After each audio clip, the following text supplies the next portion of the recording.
Good evening, Aubrey. Aubrey Shepherd. First, I want to congratulate you, Mayor, for not reading item C heading as it's written on here. Folks will get a laugh if they see it. It's an error that newspapers made many, many times, and I caught it many, many times and kept it from getting in there. It's unfortunate. Anyway, I won't say it out loud. Okay. Thank you for doing that. On the I election. don't know if I quite understand that, but go ahead, Aubrey, what you were saying. It's right at the top of this page. Okay. Just a typo. It's common. Oh, I see. Oh, okay.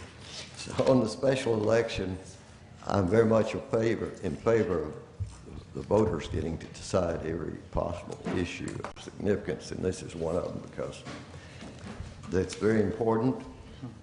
And the regional park is very important. There's only one weakness in this this ordinance is that we do not mention the proposal that's, well, I got to vote as a member of the Environmental Action Committee in 2012 to support Frank Sharp's effort to save a big portion of land just adjacent to the park. And it's all pristine, mountainside, ridge, and so forth.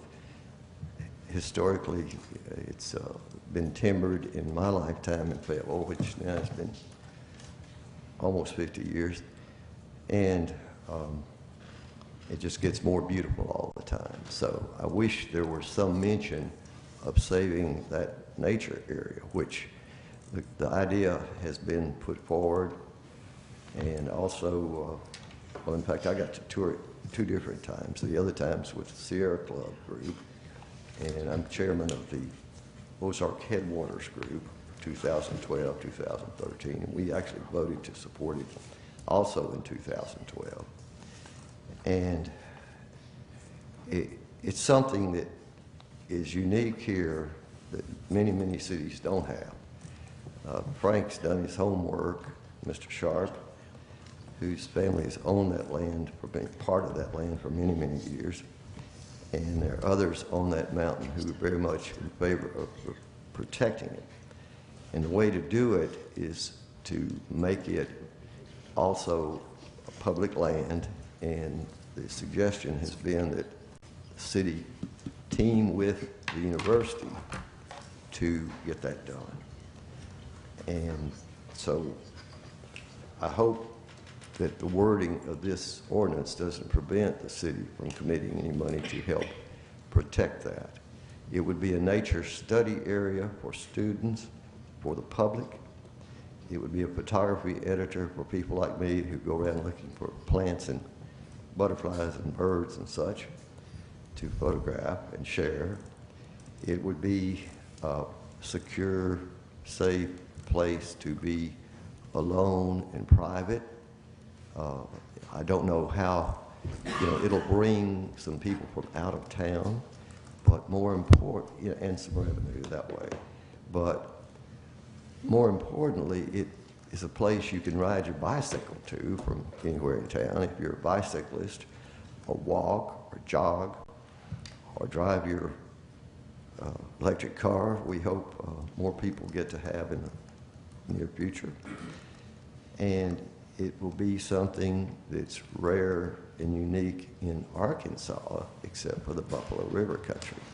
There's some wonderful state parks like Hobbs, where there's going to be a show this weekend about Arkansas things, including John Rule's property and life. But this one's an urban setting. It's available to everybody here nearby. People can catch a bus at certain times from XNA or from Bentonville or other towns and actually come there and walk on that land. So I'm just hoping that we do think ahead if we can't change this ordinance, which is you're going to read as emergency right now soon again. To include that, I hope it's on everybody's mind that we need to preserve that pristine land and protect the watershed thereby. Some people here live on the stream that runs from that property where their park is. And we don't want to increase flooding. We don't want to increase flooding.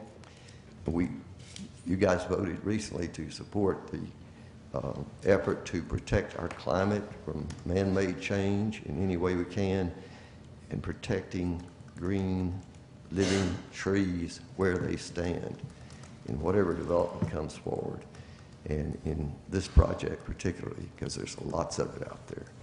So I hope that they've got one item in there called the Great Lawn. I hope that's a wildflower lawn and not a tradition. I hope it qualifies as wildlife habitat still, because that's what it is right now.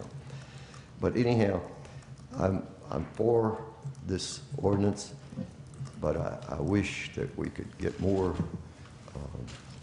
assurance that we will be participating as residents of the city in paying to keep Mount Kessler pristine. Thank you. Thank you, Aubrey.